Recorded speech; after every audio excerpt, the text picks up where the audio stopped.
अस्सलाम वालेकुम, सत श्री अकाल, गुड मॉर्निंग पब्लिक। मैं हूं हरमीत सिंह और मेरे साथ हैं सोहाब और आपके साथ जो स्क्रीन शेयर हम वैसे तो नॉर्मली लाहौर इस्लामाबाद से करते हैं, लेकिन आज जो फ्राइडे हैप्पीनेस है ना वो हम एक साथ स्क्रीन पे शेयर कर रहे हैं। ये जो $100 स्माइल आप मेरे फेस पे और इनके फेस पे देख रहे हैं जनाब, आपने इसी से अपने दिन का आगाज करना है आज, क्योंकि it's the last day of the week. और आगे जो वीकेंड है हरमीत, उसमें तो आपको पता है सबसे ज्यादा जो चीज जोरों पे है वो है ईद। और बहुत सारे काम ऐसे पड़े हैं जिनको करना है और बहुत सारे कामों को निपटाना है, क्योंकि आने वाली है ईद। और फिर दूसरी बात सोहा, जैसे ईद करीब आती है तो फिर भाई कोशिश होती है लाहौरी, खासकर जो लाहौर में लोग रहते हैं, मुख्तलिफ गांव देहातों से शहरों से आए लोग हैं, इसी तरह इस्लामाबाद की मैं बात करूं, रावलपिंडी की मैं बात करूं और कराची की बात करूं, सबको इंतजार होता है कि भाई ईद की छुट्टियां घर में गांव में अपनों के संग गुजारनी है। तो बड़ी प्लानिंग है और बड़ा मसरूफ तरीन हफ्ता ये आने वाला है। दरअसल ये हरमीत पाजी अपनी बात कर रहे हैं, आपको पता है ये जो परदेसी होते हैं ना, ये बस कभी लाहौर कभी इस्लामाबाद, लेकिन अल्टीमेटली इन इवेंट्स पे और ये जो हमारे त्योहार होते हैं इन पे अपने घरों पे जाना होता है। वैसे एक यूजुअली चीज आप भी देखते होंगे,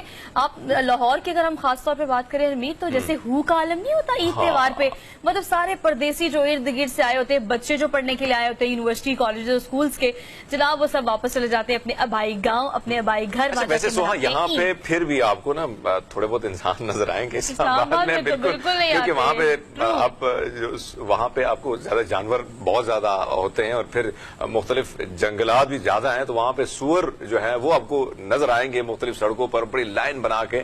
तो ये वाला सीन बड़े मजे का होता है और बहुत से, क्योंकि मैंने काफी ईद के दिन होते थे और रिपोर्टिंग के लिए किसी न किसी को कुर्बानी देनी होती थी और मुझे कहा गया था भाई मेरे ब्यूरो चीफ की जानिब से कि भाई पाजी आपने ना वैसाखी सेलिब्रेट करनी है, तो छुट्टियां जो हैं उसमें हम आपकी हेल्प करेंगे और ईद होगी तो आपने हमारी हेल्प करनी होगी। तो यही सूरत हाल मैंने बड़ी देखी, लेकिन एक खूबसूरत मनाजिर भी होते हैं और चहचहाट चिड़ियों की। आपने बहुत एंजॉय करना है। आप देखिए अगर इन ईद के त्योहारों की बात करें तो आजकल घर की जो हैपनिंग है ना, उससे हम आगाज कर लेते हैं कि भाई आपने घर पे भी एक दूसरे की मदद करनी है। मर्द हजरात और बच्चे आजकल मवेशी मंडियों को विजिट कर रहे हैं और आपको पता है खवातीन सब्जी मंडियों का विजिट कर रही है। भाई घर में आपने सब कुछ इकट्ठा करना है, तमाम मसाला जात, और फिर ईद का त्योहार खुशी के साथ। मसालों की बात आपने जो की ना, तरह तरह के मसाले इकट्ठे किए जाते हैं खासकर।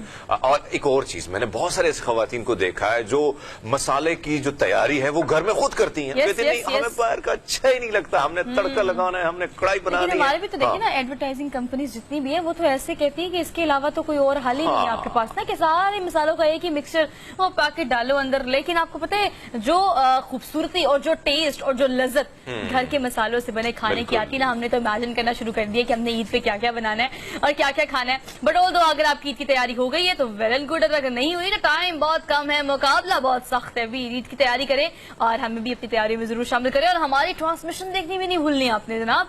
ईद पे हम भी खुसूसी ट्रांसमिशन लेकर आपके सामने आएंगे और ईद आपके साथ मनाएंगे।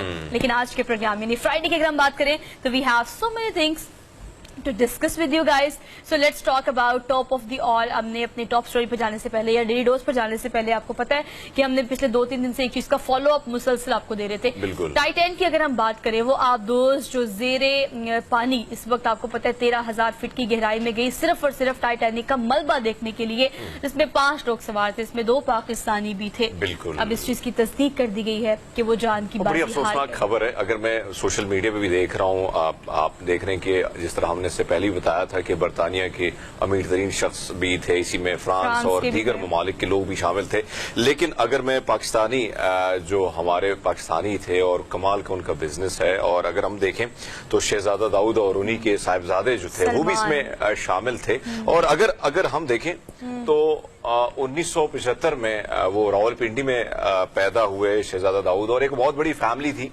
और मैंने एक और चीज जो देखी है सोहा, वो ये है कि इस फैमिली के बहुत सारी खिदमात हैं और वो खिदमात ही हैं कि इन्होंने स्कूल्स, हॉस्पिटल्स और बहुत सारे जो लोग थे जो बेरोजगार थे उनको रोजगार फराहम किया। पाकिस्तान के अगर मैं बात करूं टैक्स के हवाले से तो एक बहुत बड़ी फैमिली है टैक्स पेयर। और इसी के साथ साथ अगर मैं इनकी एक कंपनी की आमदन की बात करूं तो 2020 में इनकी एक कंपनी की जो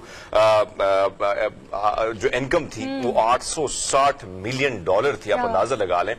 लेकिन आप ये देखें, एक तरफ 2 रुख आप एक तरफ हम देख रहे हैं कि लोग जा रहे हैं सिर्फ और सिर्फ पैसे देके कि हमने बाहर जाके कुछ अच्छा रोजगार हासिल करना है, जाके अपना मुस्तकबिल को रोशन बनाना है, तो दूसरी तरफ हम ये देखते हैं कि अपने बेटे के हमरा इस टूर को यादगार बनाने के लिए करोड़ों रुपए जो है शहजादा दाऊद और दीगर दोस्त जो है वो मिलके देते हैं और उनकी कोशिश होती है कि हाँ इस मोमेंट को किस न किस तरीके से यादगार बना दिया जाए। अच्छा हरमीत, एक और चीज जो कि सोशल मीडिया पे बहुत ज्यादा इस वक्त गर्दिश कर रही है, मैं उसको थोड़ा सा एड्रेस करना चाहती हूँ। अगर आप ये हम बात करें यूनान की और हम उस कश्ती डूबने की बात करें तो लोग कह रहे थे कि वो गरीब है, गुर्बत के मारे रोजी कमाने के चक्रों में गैर कानूनी तरीके से एक दूसरे मुल्कों में जाके पैसा कमाने की गर्ज से ये एजेंट्स जो है ये माफिया एक्टिव और इस तरह के लोगों को बाहर भेज देते हैं, वो पानी में डूबे और मर गए। ठीक है, और उसके बाद अब लोग ये बात कर रहे हैं कि जहां आपके पास बहुत पैसा हो तो भी आप पानी में डूब के मरते हैं, गरीब हो तो पानी में डूब रहे हैं, और अगर आपके पास बहुत पैसे तो भी आप पानी में डूब रहे हैं। ये जो मौत है ना ये आपको वहां ले जाती है जहां जाना होता है। बट ऑल दो हम इस बात पर अगर हम उनकी फैमिली की बात करें तो हमारी जो दुआएं खैर है वो उनके साथ है। इस साल सवाब के लिए उनके लिए खुसूसी दुआ करें, बिकॉज एंग्रो फूड्स एक बड़ा नाम है पाकिस्तान का। 15 करोड़ की अगर सिर्फ टिकट्स है तो वो टिकट्स लेकर अगर वो जेरे जमीन जेरे पानी गए और वो ये एक्सपीरियंस करना चाहते थे तो आप ये देखें कि एक्सपीरियंस उस कंपनी का ऑनर यानी उस कंपनी का CEO भी करना चाहता था।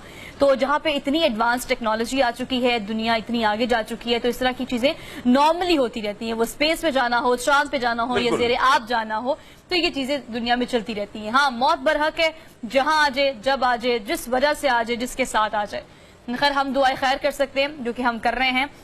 हमने आपसे भी बात की और आप सोशल मीडिया निकाल के देखें, जहां भी आप देख रहे हैं इस बारे में, तो तनकीद ना करें और इस चीज को एक्सेप्ट करें और इससे जिंदगी का जो सबक मिलता है वो जरूर सीखें।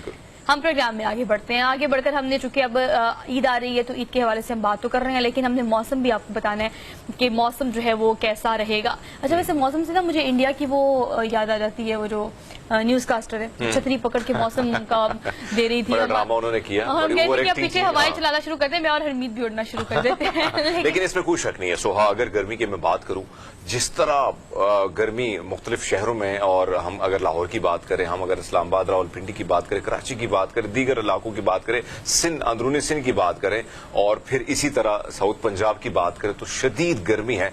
लेकिन अब जैसे जैसे ईद करीब आ रही है, क्योंकि हम ये सोच रहे थे कि भाई कुर्बानी करनी है और फिर मजे मजे की कढ़ाइयां भी छकनी है, तो उसके लिए मौसम जो है वो बड़ा औसम होने वाला है। और अब जो खुशखबरी है वो ये है कि बारिशों का सिलसिला 25 तारीख से यानी 25 जून से शुरू होगा और ये सिलसिला 30 जून तक रहेगा। तो मेरे ख्याल में जो ईद है ये बड़ी खुशगवार गुजरेगी। और जो जिस किस्म से तेजी से गर्मी, और दूसरी जानिब हम देख रहे हैं कि लोड शेडिंग बड़ी ज्यादा है। 8-6 घंटे बिजली गायब। लोड शेडिंग से आपने मुझे दुख याद करा दिया। एक तो आपको पता है कि ईद की ट्रांसमिशन चल रही है आजकल, हम लोग तैयारियां कर रहे हैं ईद की लेके, और ईद की ट्रांसमिशन कैसे करनी है, कौन गेस्ट होगा, आपसे किसकी मुलाकात करानी है, तो हम लेट जरा ऑफिस रुकते हैं। लेकिन रात को जब आप घर पहुंचे तो आपको इस बात का अंदाजा हो कि लाइट ही नहीं आ रही है। तो ये मौसम एक वाहिद चीज है जो शायद ठंडी हवा के झोंके के तौर पर आपकी ईद को थोड़ा रिफ्रेश कर दे।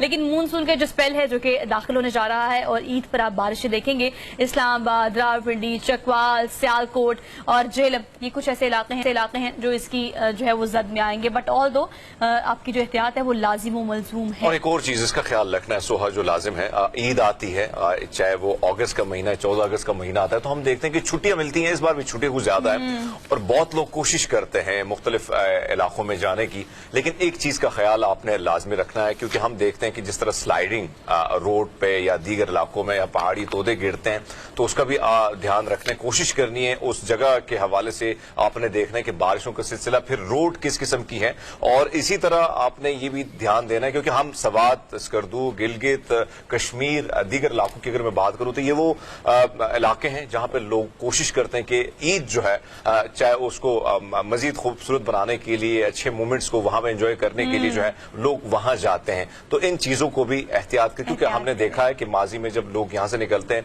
एक तो रश बहुत ज्यादा होता है, ट्रैफिक जैम होता है, तो इन सारी चीजों का ख्याल रखना और कोशिश करना है, क्योंकि फैमिली के हमरा जब आप जाते हैं, बच्चे आपके साथ होते हैं, तो फिर मसाइल भी बहुत ज्यादा होते हैं। तो किसी भी हादसे से और वाक़े से बचने के लिए ये एहतियाती तदाबीर जो है वो छुट्टियों के दौरान, वेकेशन पर जाने के दौरान जो है वो जरूर कीप इन माइंड रखें और इसको प्रैक्टिस भी करें। सो हमने अब आपसे डेली डोज भी शेयर करने हैं और टॉप स्टोरीज भी, जिसके लिए हमारे पास अभी कुछ घंटे हैं, मतलब 1-1.5 घंटा है, इसमें बहुत सारी चिट चैट करेंगे आपसे। लेकिन अभी एक क्विक सी ब्रेक लेनी है। वापस आएंगे इस ब्रेक के बाद। आप देखते रहिए प्रोग्राम जिसे हम कहते हैं गुड मॉर्निंग पब्लिक।